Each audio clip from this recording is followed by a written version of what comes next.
So, guys, I successfully submitted my test for the second test, that whether I'm negative or not, because there's no symptoms. Another biker brother is here who's here to just take the sample, and 48 hours RT-PCR, right? So let's hope the test is negative. So the situation is really scary, but it's all about being positive and being strong and coming on top of this victorious together. This is the time we need to believe in ourselves and stay strong. Cheers, guys. So, guys, finally, the moment we've been waiting for, the COVID report is negative. So, you can overcome the COVID, you can defeat the COVID if you are strict, if you are careful, if you are disciplined, and if you love the person, if you love your family, if you love one another and respect one another. Yeah! Yeah!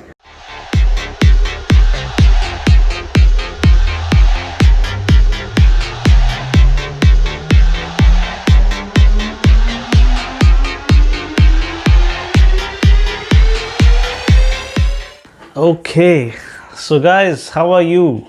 It's been a long time, and I would say it's sheer God's grace that I'm able to get back, recover from my COVID positive status, and talk to you guys one more time. And all your best wishes, your prayers, your support was there all along. I could feel that as a brother. I'm blessed with so many biker brothers out there who are always rooting for me.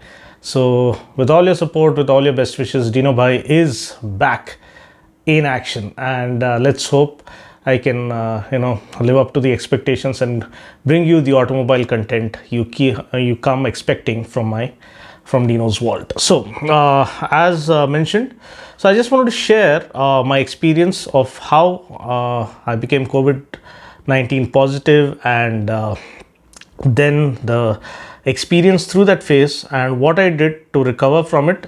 Now, this is not a lecture or an expert point of view. Let me be very clear about that.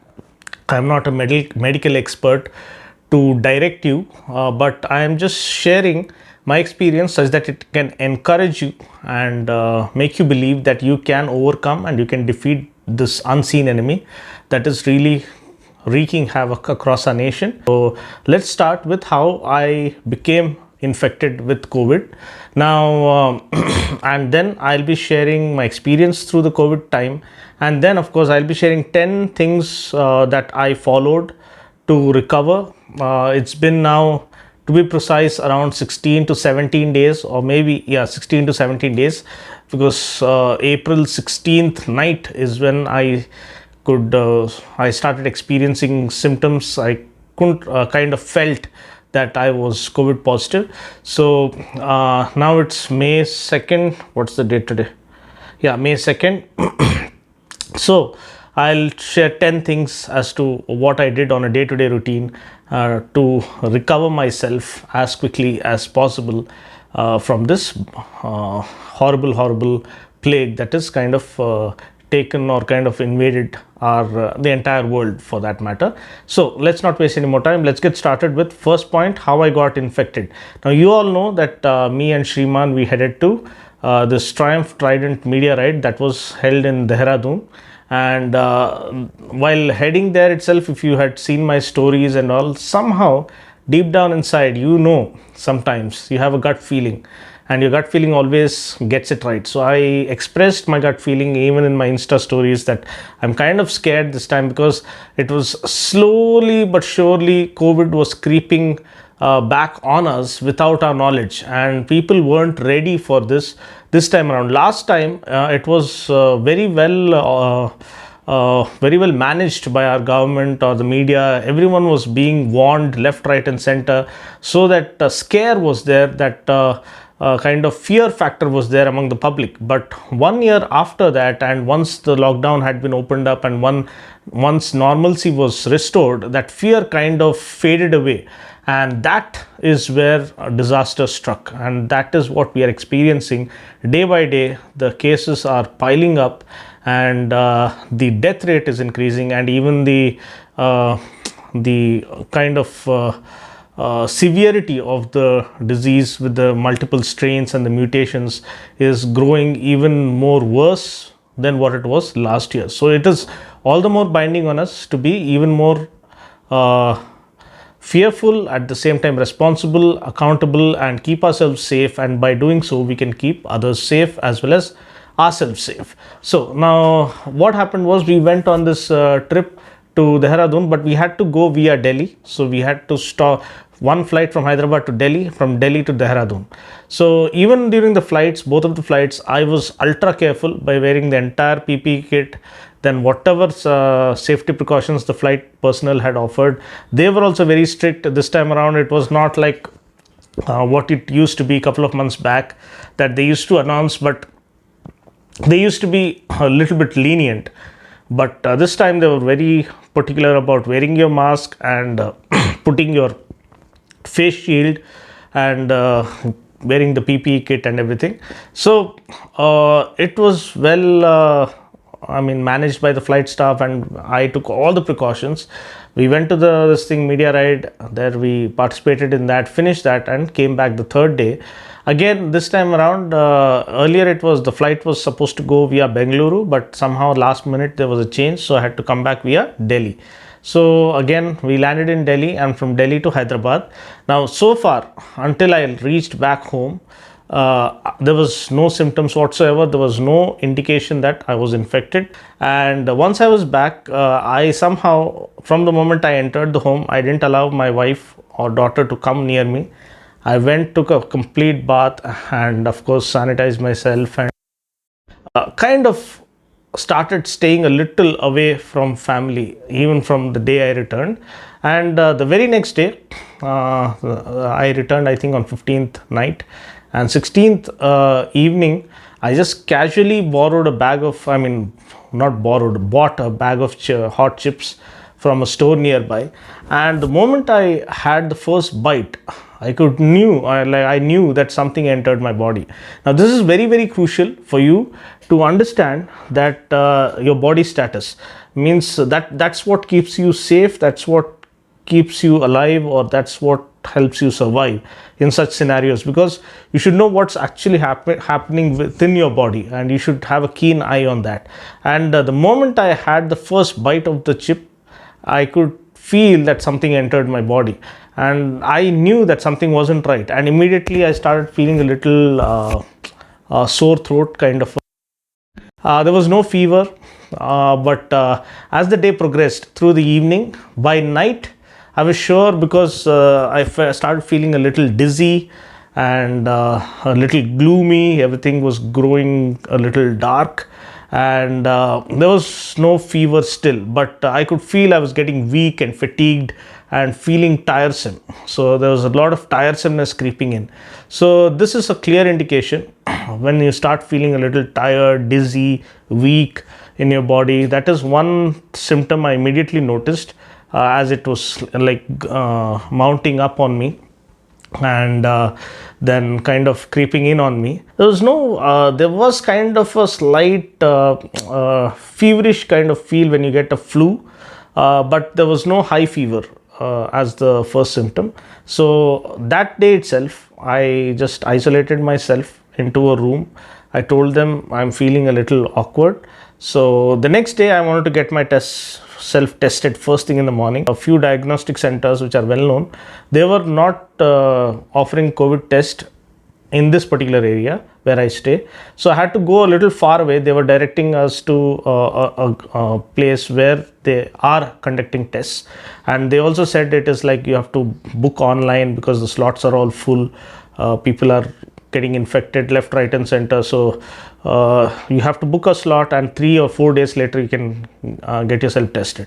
So then I immediately rushed back. I knew that I was positive. Deep down inside I knew that. So first thing, even when I was going out, a friend of mine met me, and I was so very careful, like from around several feet away. I warned him not to come close, because deep down inside, I told him I'm going for a COVID test, but deep down inside I knew I was positive. And I also told him, because he's one of my best friends, and I told him, no way you're going to come near me, anywhere close to me. I'm going to stay away. I'm going to get my COVID test.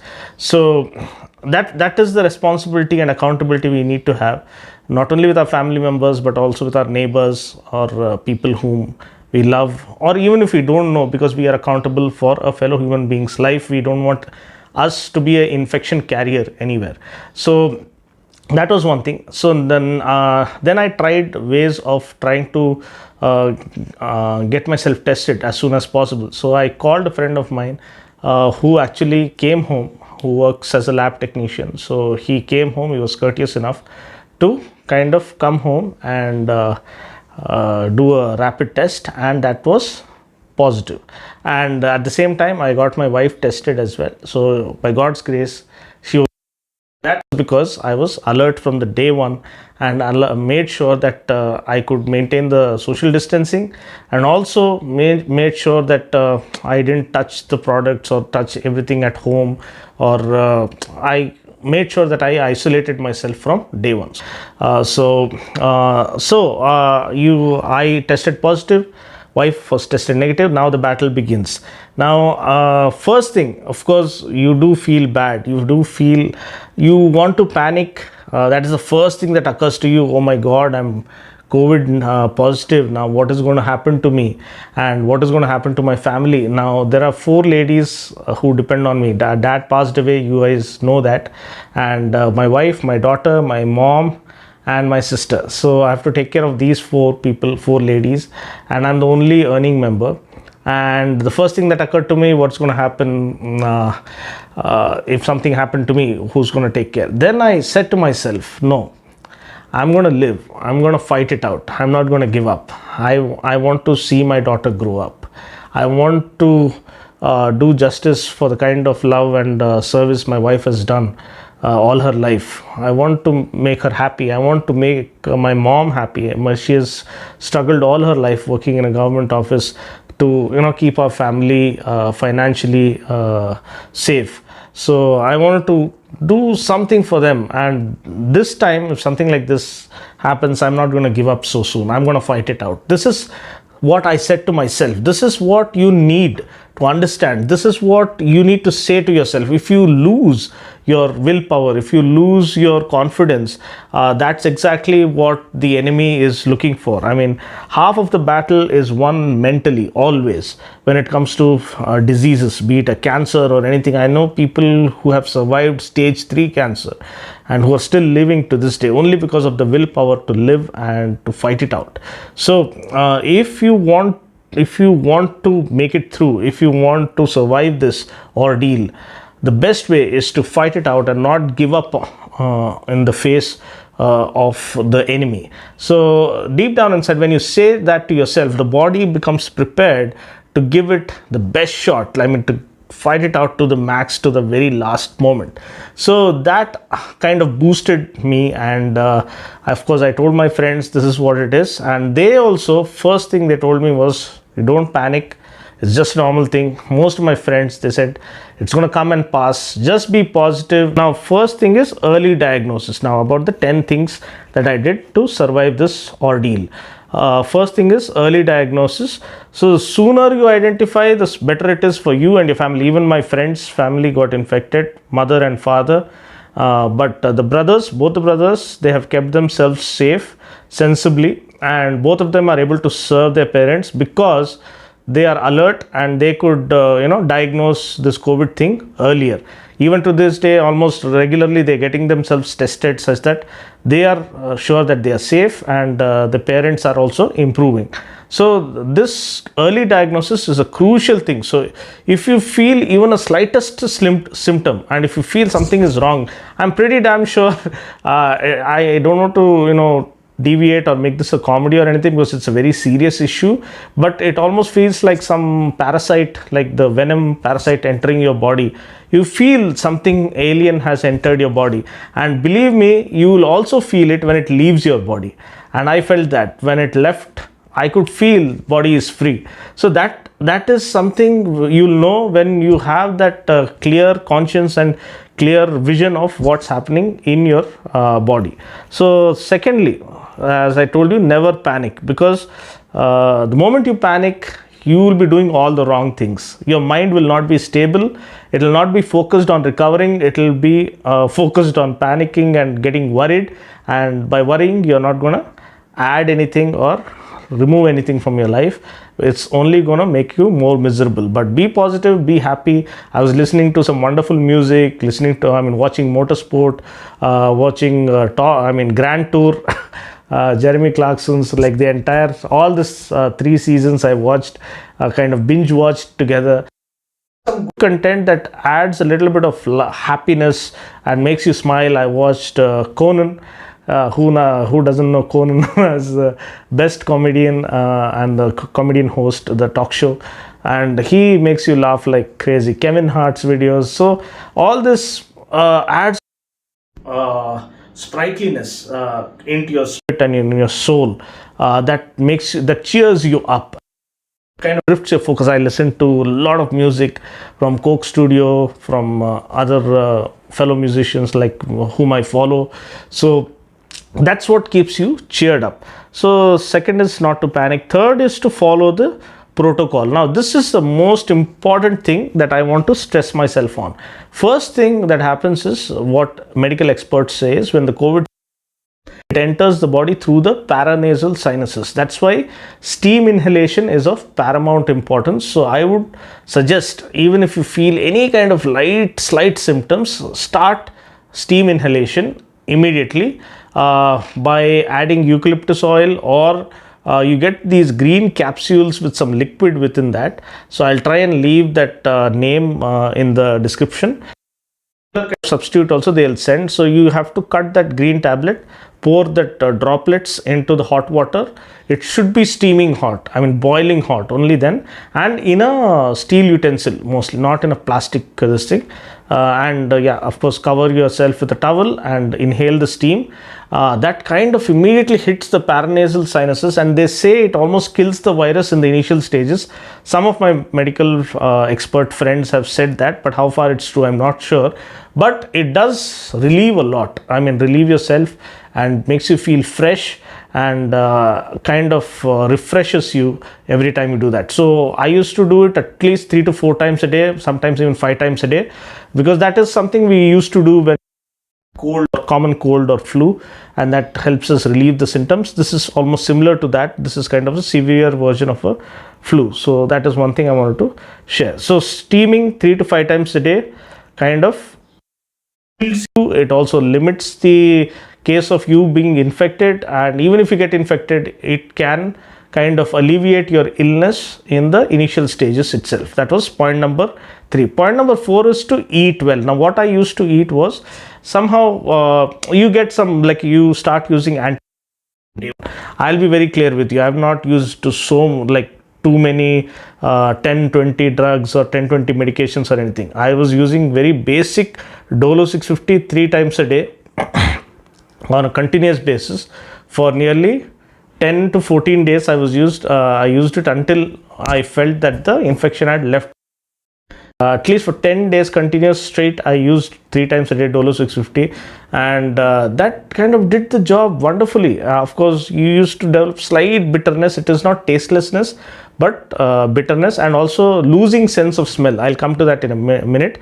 But eating, so what I used to eat was, of course, the medication was Dolo 650 only, that was available at home, and I used to drink chicken soup. Chicken soup, very good for the soul and very good for common cold. So chicken soup I used to drink morning and evening, and boiled chicken also I used to have, and 1 boiled egg I used to have. 1 boiled egg. People say you can have 2 also, but again it differs from person to person. I used to eat fruits, apples and bananas, and have orange juice. This is very crucial diet, what you eat, and you feel like eating more fruits in such kind of a scenario, because that is actually natural food and nature's best food, and it also kind of satiates your appetite in this kind of situation. That was point number 4. You have to eat well, eat your stomachs full and maintain good nutrition.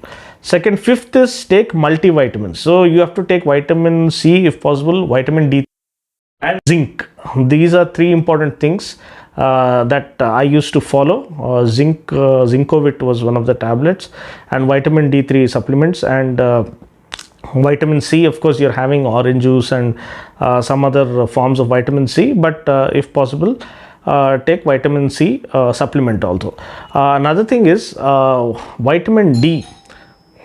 Another thing is vitamin D is crucial, and the best form of vitamin D is sunlight. So when the sunlight hits your skin, the ultraviolet rays, it takes the it uses the cholesterol to form vitamin D. And so early morning, if you are able to have access to sunlight from your terrace or anything, you can walk early morning. That sun rays is good and healthy for you, and it transforms and kind of becomes a source of acts as a source of vitamin D. Sixth is hot water and honey in the morning. So hot water with honey in the morning kind of gives you a very clear soothing feel to your throat if you have sore throat. People also say you have to mix lime and honey and hot water.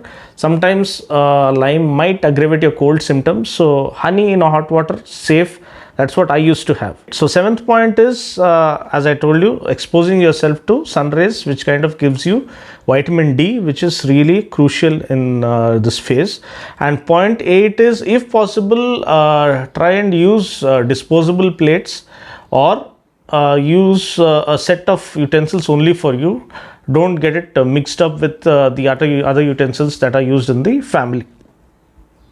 Ninth is, of course, you use your the sanitizing spray to sanitize your room and the entire home, such that no one gets there's no scope left for anyone's infection. And 10th is, of course, warm water intake. So always drink warm water. Maybe you can heat the water to lukewarm or warm water kind of a status, and pour it in a flask and use it. So this was kind of, where is my flask? So this was my companion. It's a good quality Milton flask. So good water intake plays a crucial role. So these are the 10 things which I used, and today is the day that I'd like to thank Almighty God for His gracious healing, helping me get through this horrible disease, which can be fatal in many occasions. So my prayers going out to all the infected people out there. I'm sure God is going to heal you, and together we're going to come out of this victorious. So I am doing this video to make you feel brave, and make you feel that you can defeat this enemy by taking some simple precautions and staying at home. This is now nearly 18th day of home isolation for me, and it was so difficult for me as a father, not being able to meet my daughter or see my daughter.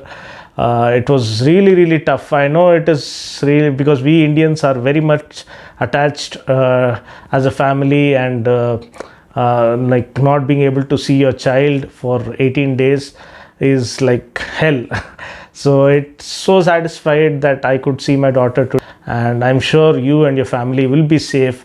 Even if you're infected, I'm sure you'll defeat the enemy just like I have, and together we'll be achieving greater things for our nation in the days to come. So thanks for watching. Just a heart-to-heart talk, not any expert advice again, as a medical expert or anything. Just what I went through and what I experienced trying to fight my way out of this, and I'm so happy that finally God has been gracious enough, allowing me to survive this ordeal and defeat the enemy and come out of it victorious. So thanks for watching. Wishing you all the best, and stay safe, stay blessed. And yeah, Dina Bhai is back in action.